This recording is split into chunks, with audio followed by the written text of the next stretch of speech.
So hello and welcome to VDK community meeting. I'm going to quickly introduce the agenda for today.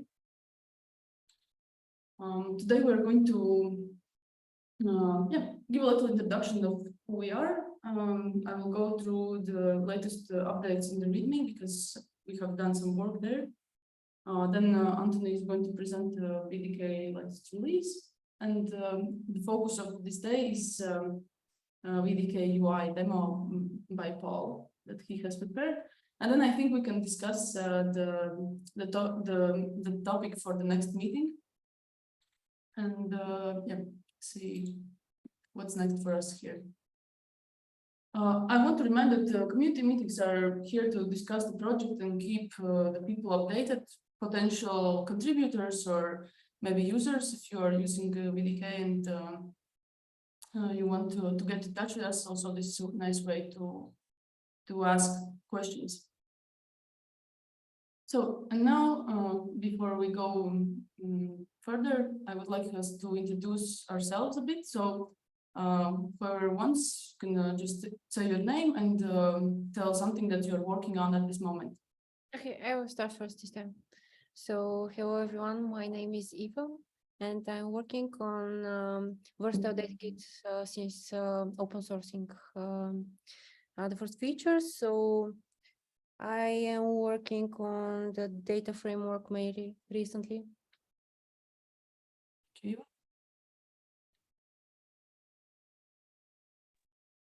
Okay, I'll go next. So hi, my name is Dylan.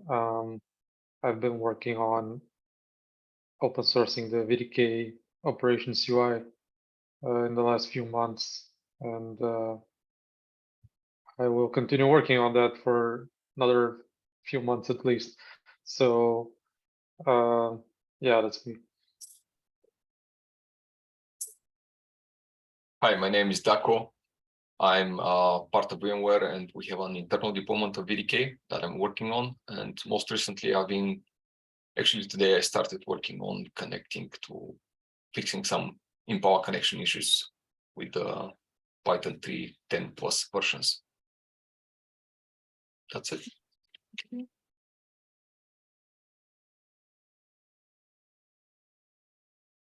Hi, I'm Paul. Recently I've been working on getting the UI working in the Helm charts that we for customers, and today I've been working on getting the Python client for VDK working, the newest version of it. That's awesome. So we can use it again. Hello, I'm Johan, and I'm part of the VDK team, mainly working on the VDK docs.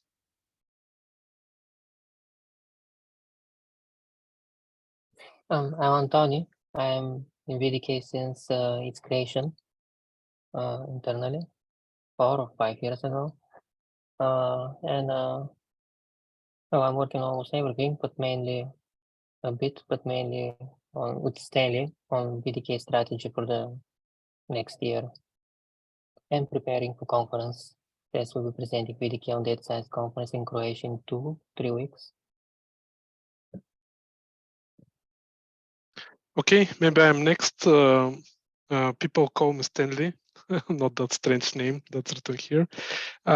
Basically, as Antoni said, we've been lately working on the building the VDK strategy for the upcoming few quarters, and that's me.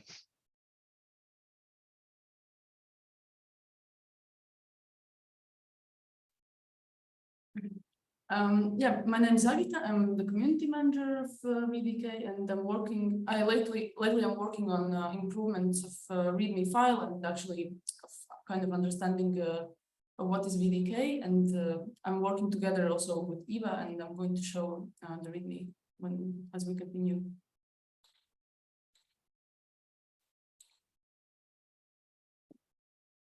Okay, I think we can proceed. So now, yeah, here's the README, and I'm going to just quickly scroll through it and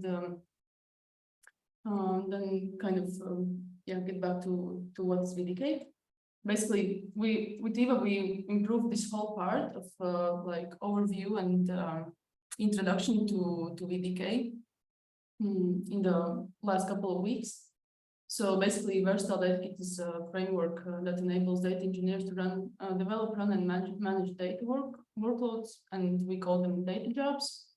It's a Lego-like, and we have like plugins that are installed using the Pip Manager, package manager.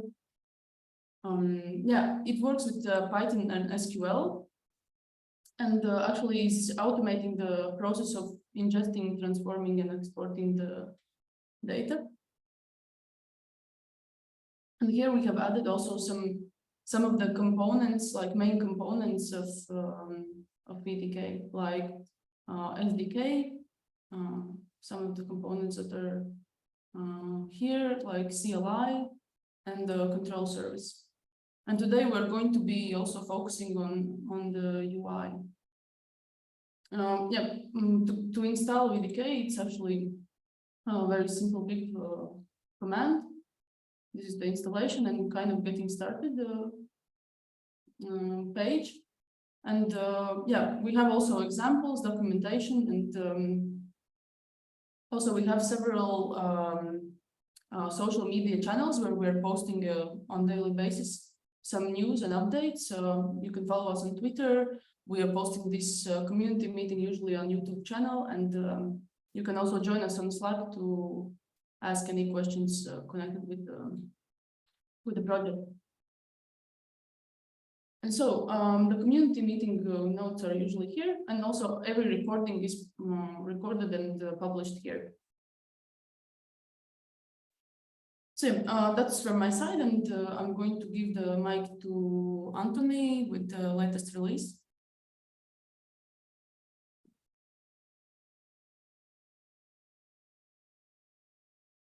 So, yeah. Okay. As usual, we can find our releases mentioned on the releases. The latest release 0.13, which includes basically all the features in the last month since the last community meeting. Some of the major features that I would like to just mention and outline. We have a new plugin developed by Eva, the first PLC for generative data pack, which would automatically expands the data set for ingestion. It detects execution ID and injects it. There's more information in the plugin documentation. VDK DAG was extended to support arguments when specifying the jobs in a DAG. So there's a new field when specifying your set of jobs, which you can specify arguments in a dictionary format. VDK Notebook has two improvements.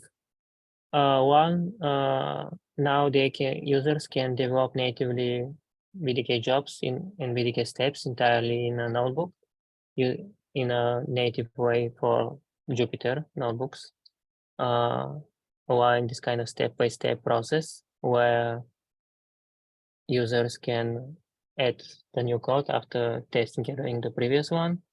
One common complaint from VDK user has been that they have to rerun the whole job every time they test, which now they don't have to.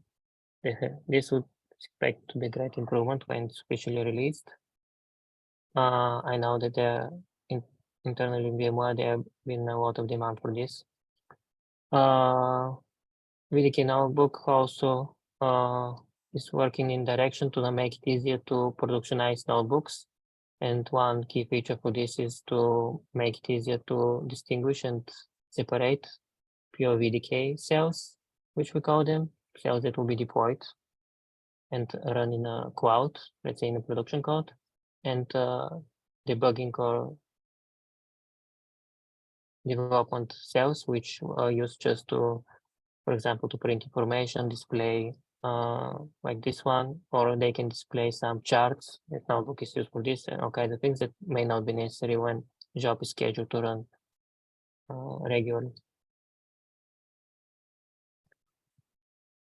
Quickstar VDK in the front end. The Quickstar VDK now includes the Operations UI. I think we'll have a demo for this, so I won't go in details. But generally, you do pip install Quickstar VDK and VDK server install, you'll be able to see the new Operations UI. And in the style data content, since the last release, we have released 1.0 version of the NPL libraries, which are provided. There are two. One is where the VDK data pipelines library, which provides all the UI screens, which will be demonstrated in a bit, and a shared library, which enable certain features, reusable features, like the one mentioned. You can see all the changes in detail here and generated, and there's well, that's weird. And we have a new contributor since last release. Yeah, I don't know. Goran has officially made his first contribution during this release. Exactly, he helped prepare the official release for the shared data pipeline libraries, among other things. He has been very helpful to the team.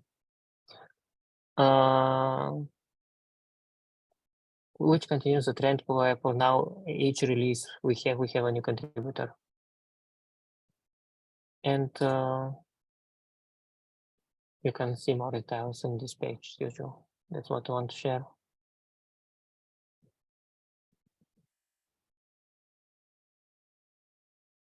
Okay, thank you, Anthony. I think Paul, I'm giving you the stage.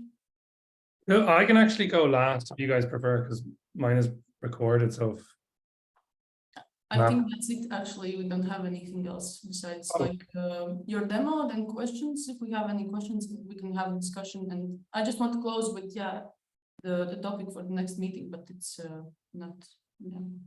cool. So basically my presentation is pre-recorded, and it's pre-recorded because like spinning up the Quickstar VDK is slow. It takes about 5 minutes to create the Kubernetes cluster. And I just want to show it start to finish. So like in the presentation I'm going to present, I just skip forward in time. You know, it'd be obvious when the skips happen. But that's the reason that it's pre-recorded, just to make the demo like 10 minutes, but also quite informative. Sorry.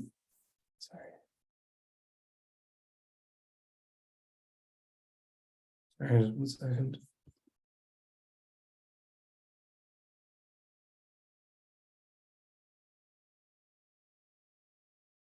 So I will just share my screen.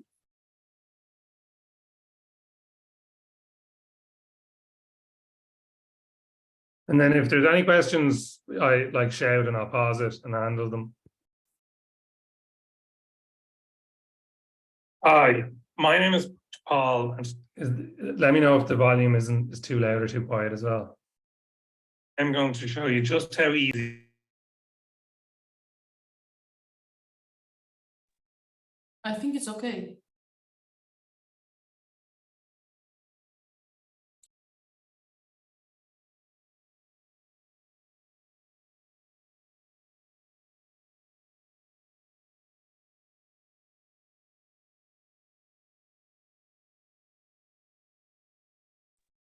But now we can't hear anything, Paul. I don't know what happened.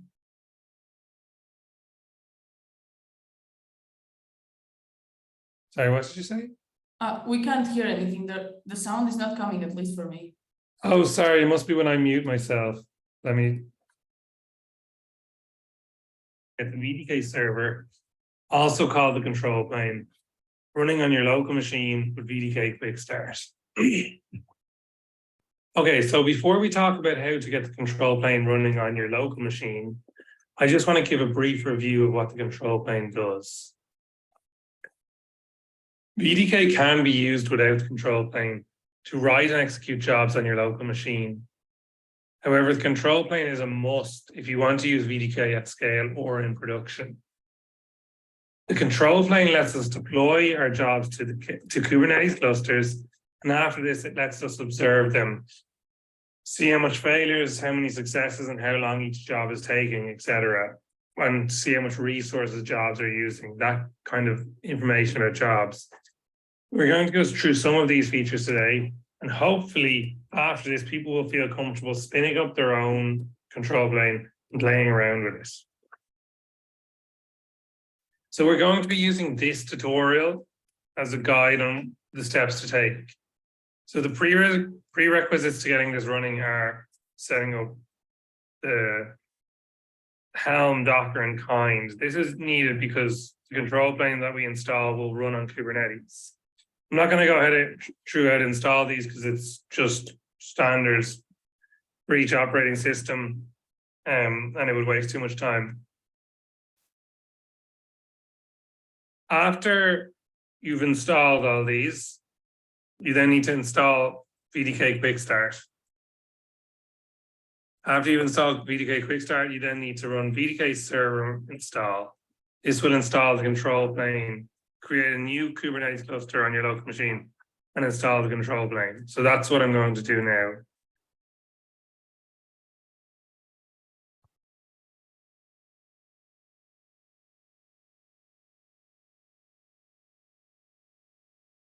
So that will take a few minutes to run.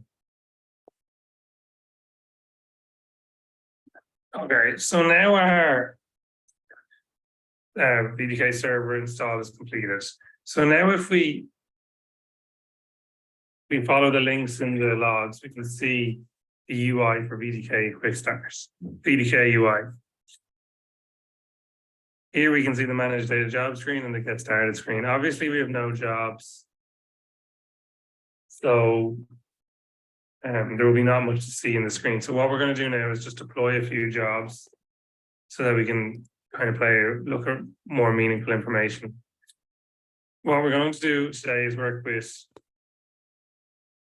an example using chess data. It'll be players and then ratings. The first thing we'll do is we will populate the players in the database. And the second thing we will do is populate the ratings. Now with VDK, it's expected that you provide the data storage layers yourself. We are the data processing layer, and we will store the meta information about the jobs. But you read from your own databases or your own storage layers and write to your own storage layers. So what we're going to do is just install a Postgres instance where we will save the information. So here we are. Perfect. Here we've set up the Postgres in the server, the Kubernetes cluster. Now we're going to deploy a job. So to deploy jobs to VDK, you actually still need to use the CLI. So the first thing we're going to do is create the player's job in the cloud. So it's VDK create, team name, job name, and cloud. Now, if we look here, the job is created, but it's not yet enabled. It's not enabled because we haven't attached the source code to it. So next we'll attach the source code.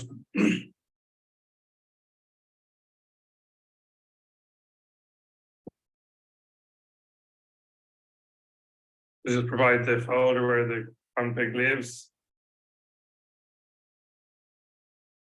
Okay, so now what's happened is that we've pushed the code to the VDK control plane. What it needs to do now is take the SQL statements and the Python statements you've written and your dependencies and compile that into a Docker image that it can run periodically. It will then be able to run as the data job. So when we look in Docker, we can actually see that taking place at the moment. Here we can see the builder running for this chess VDK player's job. And that should take a few minutes to complete. So I'm just going to skip ahead to when it's complete. So we can see here that the job has finished and now its deployment status is green. Build has finished.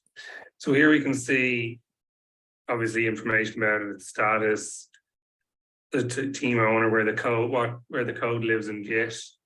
And we can also execute the job from here. So I'm just going to execute an instance of the job. Now I'm going to just skip ahead till the job is complete. Okay, so we can see that the job is complete. From here, we can look at the deployment details. And we can also execute it again. It will keep a history of how long each operation takes. So here another one is scheduled for execution, and now we can see are the jobs getting, we will see trends in the jobs, like are they getting periodically faster or slower? Are the errors becoming more frequent or less frequent? So here we can see 2 successes, and one ran in 16.2 seconds and the other ran in 17.4 seconds. Now I'm just going to push the other job now, VDK ratings.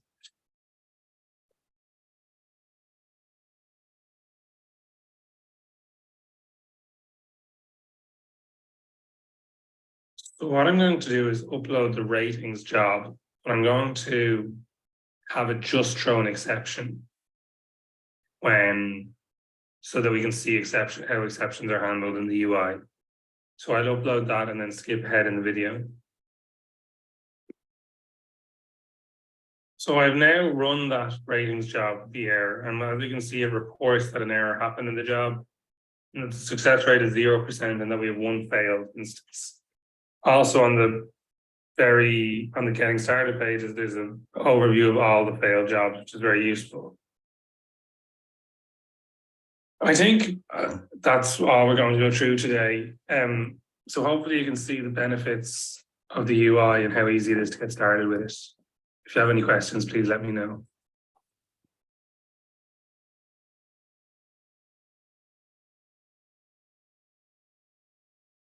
Does anyone have any questions?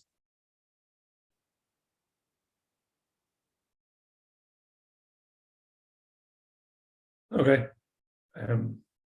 Well, that's that presentation done. I actually think that's quite, pre-recording it is quite good. It makes the meeting very stress-free. I think this is a really good demo, actually. Maybe we can just upload it also separately to our YouTube channel, just to have it there. Yeah, I actually do like it as well. I was going to have more interesting data and stuff, but I actually think the fact that it's only 8 minutes, it's nice and digestible. Yep, I sent on the video already just as a stand in Slack. But yeah, I'm happy to put it on YouTube. Yeah, something interesting to say. Paul basically said at the beginning of the presentation that the deployment creation of the job was still done with the CLI tooling, which is of course a good tool, but maybe it's not sufficient. So basically this user journey, this workflow, we are also working on making it much more richer with UIs. So basically we are planning in the near future to release integration with Jupyter, which will be one of the IDEs that we can pre-configure and make working with VDK natively. So basically as part of our repo to start them in a similar easy way, like the operations UI that Paul just mentioned. And with that, the entire create user journey for the data jobs will be completed. But of course, this is something to come.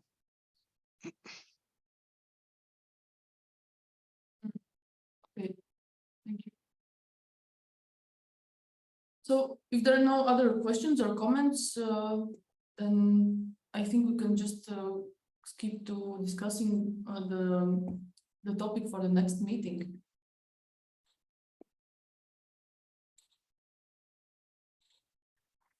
I proposed the date, which is 24th of May, but I just found out that 24th of May actually is off on in Bulgaria, correct?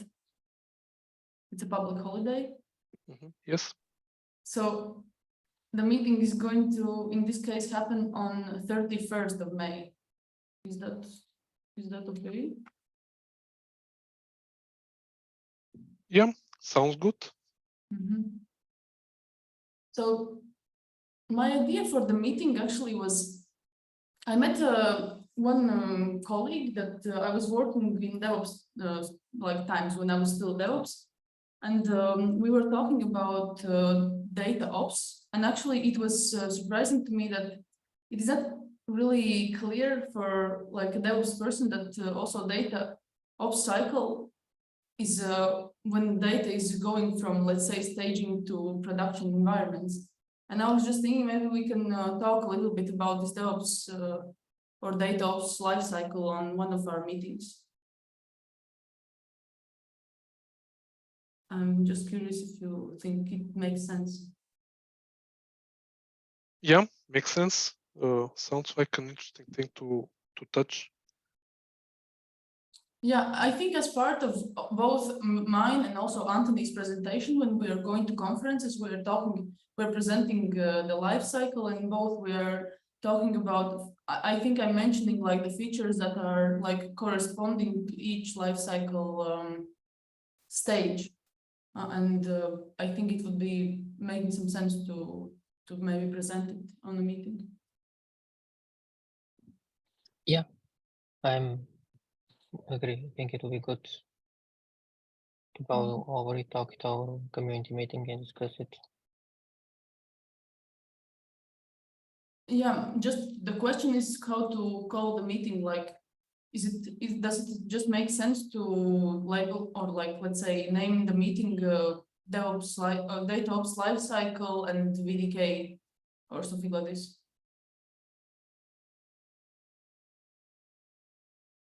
Oh, yeah. DevOps in data. I don't know. Overall, we do try in VDK to adopt and adapt, development practices, including DevOps for data engineering. So seems like appropriate topic to discuss. Okay, DevOps for data, yeah. Okay, it's good. I think we also then can like I don't know, attract some DevOps people who are curious about what data ops is. So maybe it makes sense. Yeah.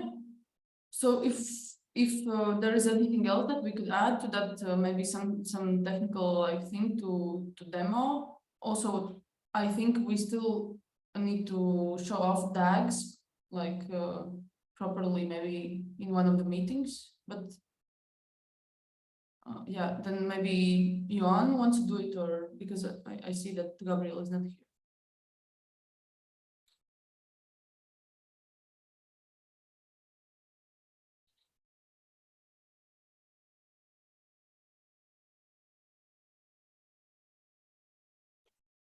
Okay, no response to this.